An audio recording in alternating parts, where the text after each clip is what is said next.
that you call me by my name. The love you give me, I just can't deny. Good morning. Welcome to the day in the life of a salon business owner and natural hair hairstylist.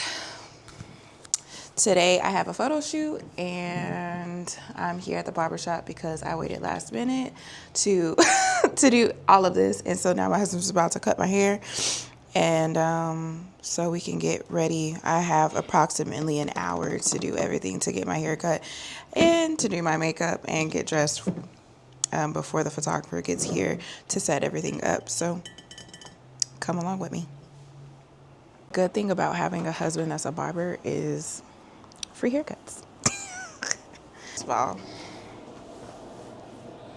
jump scare.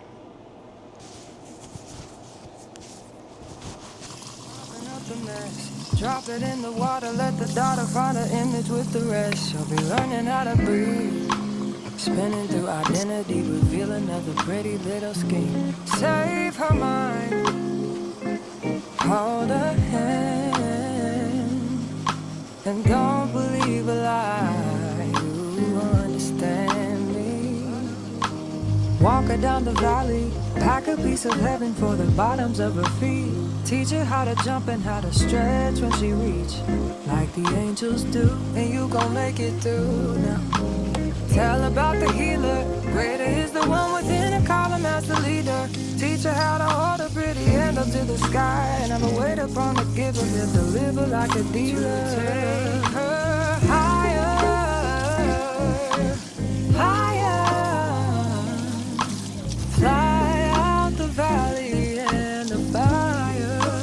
Take her higher, higher, fly up out the valley and the fire. Train her feet for running, show her every door and how the windows let the sun in. Copy out the key and tell her this is what we come from. Even in the fever, baby, cry and get to running. And tell her that you better get your bootstraps up. You're with the army, ready when the truth act up. Nothing can harm me. Yelling from the roof I touch, put up a guard and count to 10. Lions den, speaking with the higher pen. Can't be touched by fire. Fast forward to the grown things now. I'm working on them soul things now. Forgiving all your old ways, but it's harder on a cold day. You say you weren't gonna make it freezing cold.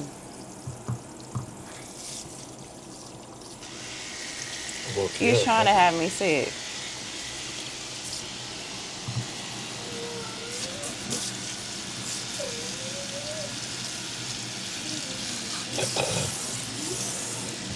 One thing about a wife, they always complain. Never been a product of a flawless environment. Never acting like I'm husband, they always gonna piss you off.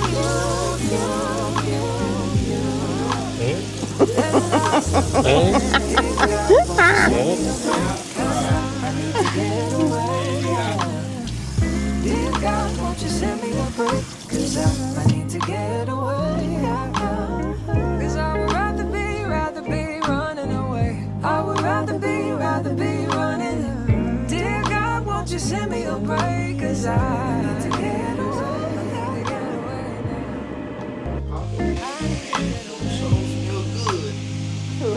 The door there, so I get my food, man. Yeah, it's like he contemplated it. Yeah, get my food, dog. Get my food, get about it. It's like, do I really want to deliver this today? It made me start looking through the bag. Like, let me make sure, man. Right.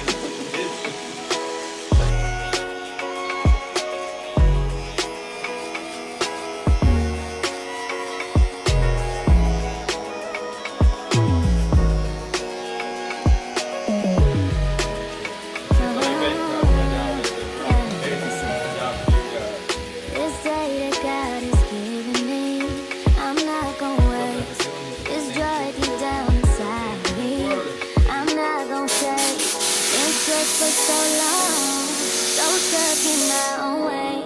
So I'll enjoy this moment. Best looking thing in the cake. Oh.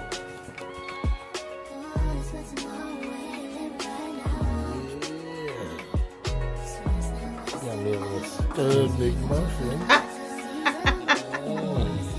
Yeah, stirred fine. I had to let her know, but then I knew, because the Lord had told me that she was my wife. So I already knew she didn't know it, but I didn't want to tell her and then freak her out. And she's like, oh, you moved too fast. So I didn't tell her, but my daughter was turning 5. So she was our flower girl. My grandpa, rest in peace, married us. I was telling my friends that, well, okay, so let me back it up. So I feel like in this whole like good season, I feel like I have been in my Moses season, like my Exodus, right? Like even coming into like owning the salon and like how that all played out, even getting back with like Rel and us getting married and everything. I feel like I was in my Exodus period or whatever. Like, you know, like he was just like, he told me, like he spoke out loud, he was just like, I'm ready to exalt you. You just have to stay faithful to me and, you know, stay according to the plan. And so that's why, like, what I'm doing and what he's doing has been looking a little different. Mm-hmm. Because I have to be so careful with how I'm running it, because I felt like God was telling me in a particular way, like, you can't just have anybody, you know, like you can't just have anybody in here. Like the mission is just different, right? And so it's just been looking different. But anywho, I feel like he's been giving it to me play by play this whole time. But in the last few months, it's almost like God has gotten like quiet, right? And not in a way of like, I felt like he left me, but in a way of like, you got it. Like almost, and like, I don't know, it's kind of hard to say it, you know, like it's kind of hard to put it in words, but more in a like, you got it, I already told you, now do it. Yeah.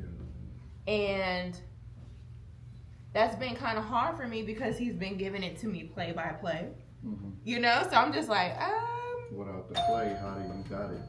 Right. And so now I feel like because he's like, no, you got it, now do it, I feel like I'm walking out of my Moses season and I'm walking into my Joshua season. Because, you know, like Moses, he walked with him like hand by hand. It was like play by play, right? But whenever he handed the mission over to Joshua, it was like, no, you got it. You know? And so that's a little scary for me. But now I'm just trying to like, I'm like, what does that mean for me now? Yeah. You know? Like, and I feel like that's a little scary for me. Because not only is it like trust, but it's just like, okay, I don't want to mess this up.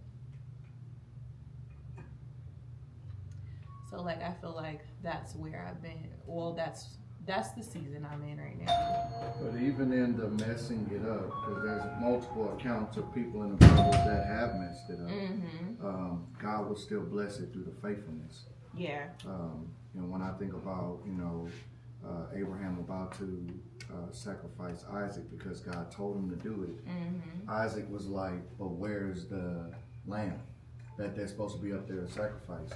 And God ended up providing. That's why people would be like, he'll provide a ram in the bush. Mm-hmm. Like, but I think that even in the times of toughness, of tribulation, of trials that we prefer not to go through, if we go through it faithful, if we go through it, you know, how you suffer, to me, mm-hmm. will determine what type of character is built. Mm-hmm. And so, like, when Jesus was being crucified,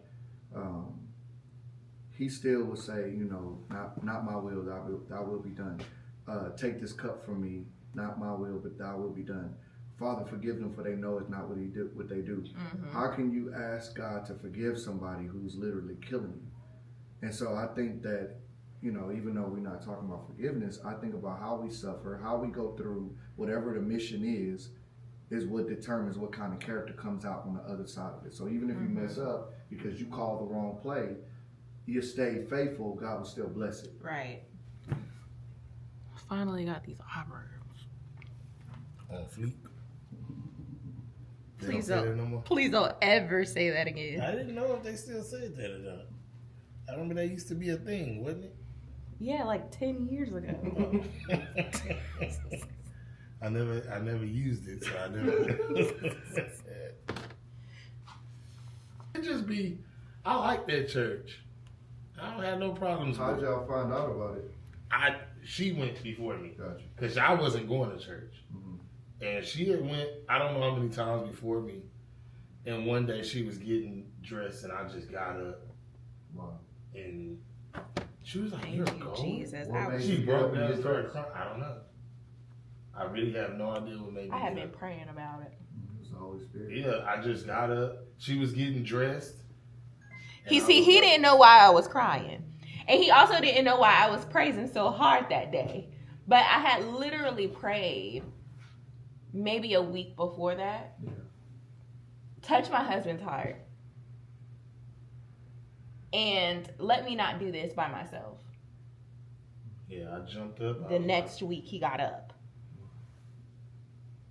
Because I thought about it. It just went through my head. I said, what am I about to do while they go to church? Nothing. Yeah. So why not go? Why not? Yeah. That's what that's. If I'm not feeling it, then I'm not obligated to go back.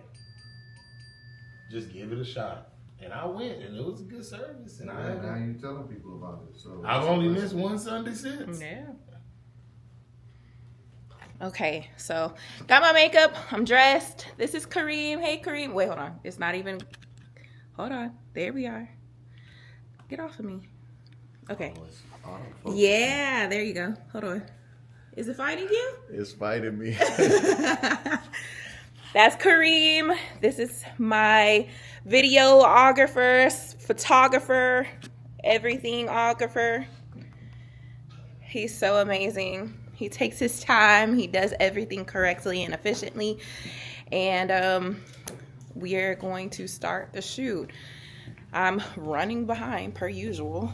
But we're going to get this thing started. And let's see what comes after this.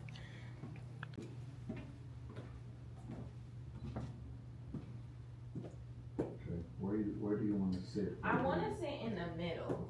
In one of these chairs? No, I'm probably just going to get a chair from up here. Okay. Sit in it because whenever you zoom in, I want the chairs to, kind of. Yep. Without giving them too much, without being too transparent, my mission today is not my mission from yesterday. You don't have to get too religious, but you can tell them my mission from God is to help women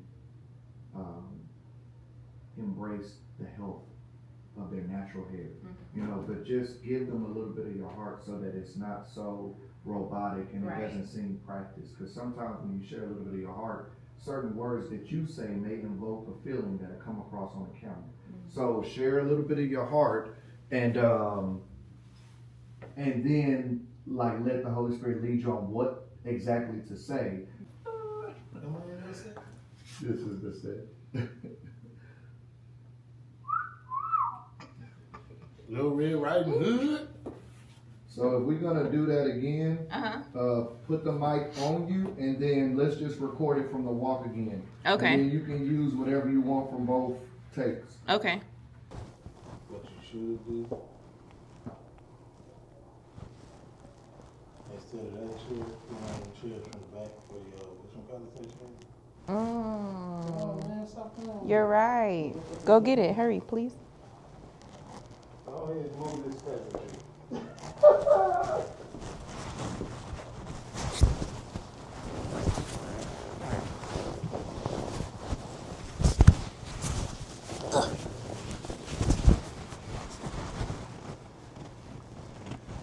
Okay, you ready? I'm ready. In 3, 2, 1. Okay, Ree, in your own words, how do you define your current mission? My current mission is to literally make sure that women are loving themselves the way God created them. When God gave me this vision, He told me that I was supposed to make sure that women are loving themselves and to uplift women the way He intended them to see themselves. So, with that being said, taking care of our natural hair and making sure that we're loving the natural tresses that are coming out of our hair in our own head, it's very important. So I want to make sure that I'm putting that into the air and making sure that women, whenever they sit down in my chair, they're feeling as much love and as much compassion as possible with whatever stage they're at in their journey.